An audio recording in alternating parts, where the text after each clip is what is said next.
Hey, friends, this is Joe Malone, and we got something super important to talk about today.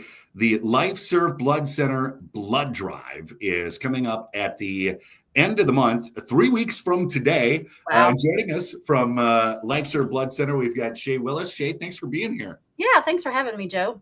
So the LifeServe Blood Center blood drive, Alpha Media, our radio stations, love partnering up with you guys for this great cause, is happening on Friday, August 29th, Southbridge Mall, 9:30 until 3 o'clock. So good excuse to get out of the house, out of the office, out of wherever you are, and down to the mall and help save some lives. So Yeah. tell us, why is it important to be a blood donor? Let's just start with that, Shay. Well, I think there's a couple of pretty startling statistics, Joe, that really support the idea of why you should be a blood donor. So, in our country alone, every 2 seconds, so let that sink in for just a second.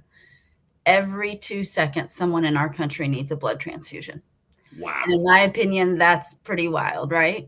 But I just think it's a really wholesome thing that you can do for someone you know, someone you don't know, because it's not an item that can be manufactured. It's not an item that can be bought. And so it really has to be given. It's truly a gift. So if you've never donated blood, it's an experience worth trying. And then once you've become a blood donor, being a habitual blood donor so that we can always have that safe and stable blood supply, it's just a good thing to do. And I like it, because you see those stickers on people's Yeah. windshields, Yeah. 1 gallon, 5 gallons or whatever. Not that I'm saying this is better than that, but like I see the mile runner people or the marathon runner people Yeah. and the Yeah. blood donor people, and it's kind of like, Yeah. it's both way to go, Yeah. congratulations. But yeah, it's impressive, and it's something Yeah. that people should brag about because it helps bring awareness to the fact that being a blood donor is super important and super needed.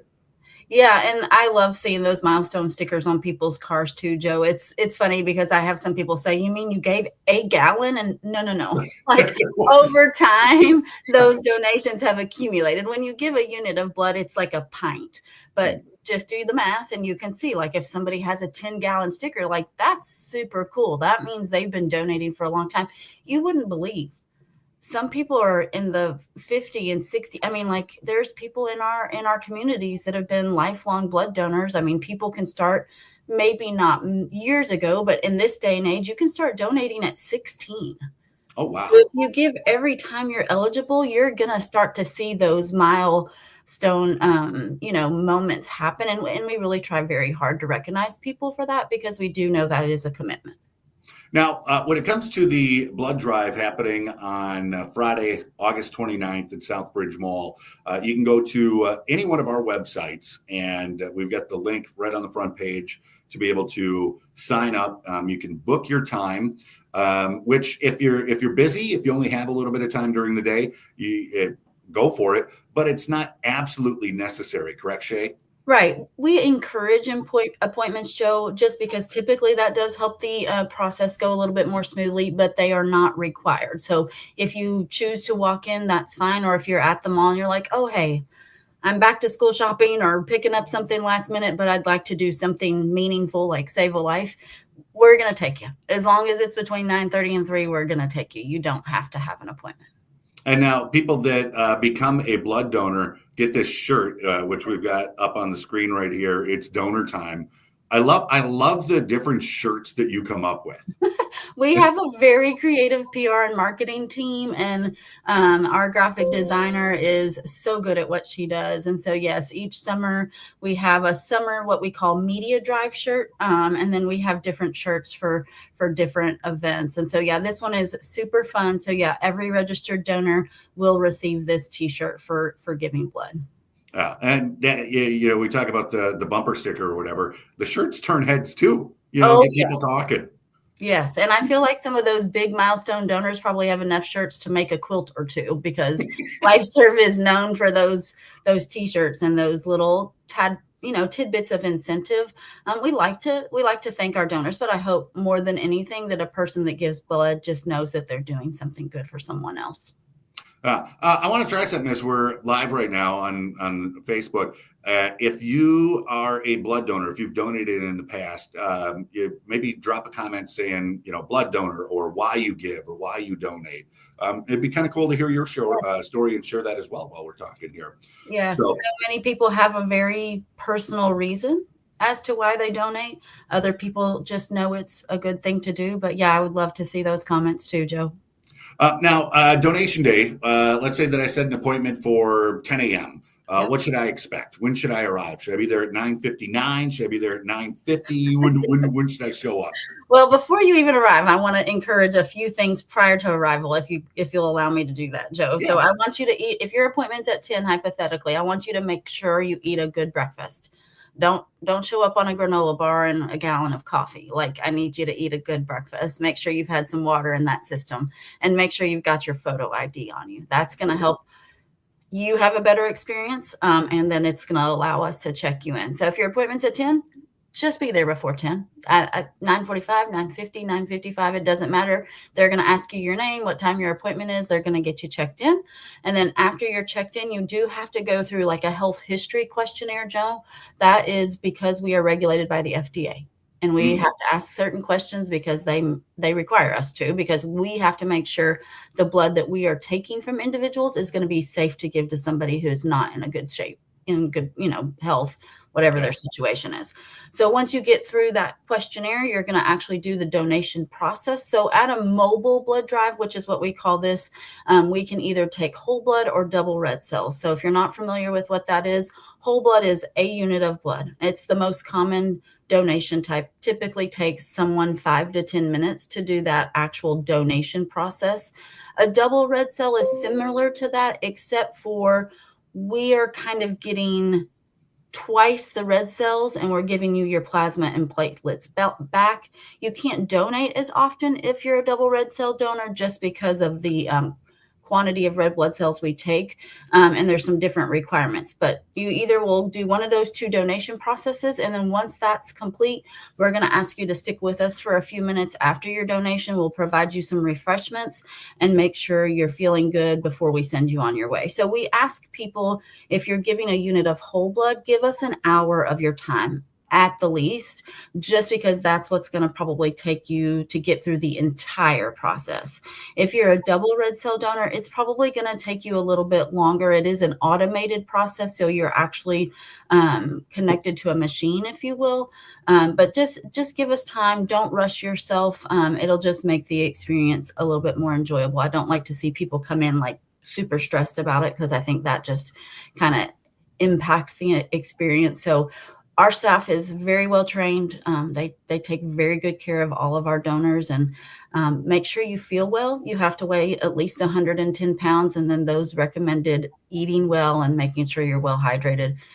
Just trust me, you'll thank me if you do those two things. I think I got the weight thing covered. I feel like I'm good there. Yeah. We actually just were able to change the weight requirement. It used to be 120, but even if you're 110, still those smaller people, God bless you, I love you, and I'm a little envious, but make sure you've eaten well, because your body will thank you, because you just want that experience to be as good as possible, and donating on an empty stomach is not a good thing. I think what happens, Joe, people think, oh, when I go to the doctor and I need to have blood work done, I'm fasting. Oh, yeah. Yep. Not with this. No, total opposite. We want that belly full. We want you to have a lot of water. So that's going to help your veins to be ready. The other thing is, there's a lot of people who have low iron. So if you've been told before that you have low iron, red meat, green veggies, there's some things you can just do kind of naturally to help build that up if you don't take an iron supplement. But I always encourage people to don't defer yourself before you get there. Okay. Let us help you answer those questions. If you've been told before you can't give because of high or low blood pressure or heart rate or iron, those are not forever deferrals. Those are not something that are going to knock you out forever. It's just a few days. So just give us another chance if you've been told that, and let us help you determine if that's still the case, or if maybe that has changed. Excellent. Again, if you want to become a blood donor, LifeServe Blood Center Blood Drive, you got the info all over the place here. Friday, August 29th, like wherever you look, you see the info. But you can go to our website, you can go to LifeServe Blood Center's website and get signed up, or just walk up. If you got the time to do that.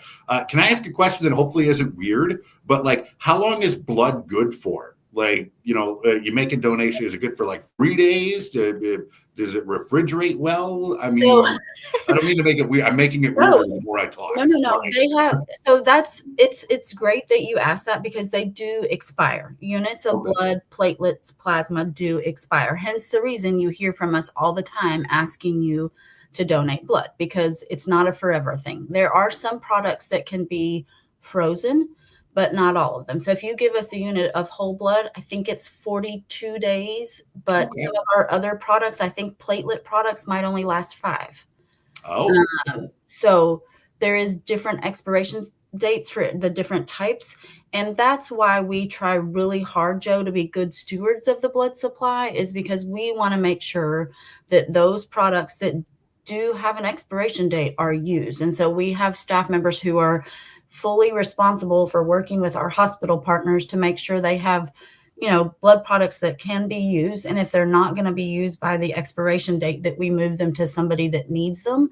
Because the last thing we want to do is for a blood product to expire. And I was seeing here that some of the facts about LifeServe Blood Center, that you work with more than 175 hospitals in the Midwest here.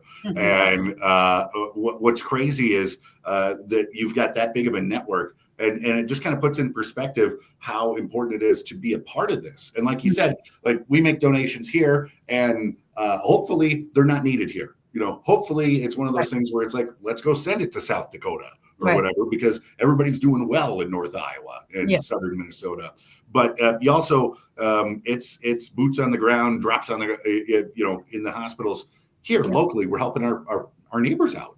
Yeah. So all of the hospital partners that we have, Joe, we make sure they're taken care of first and foremost, in the 4 states that we service. So Iowa, Western Illinois, parts of North Nebraska, and then South Dakota.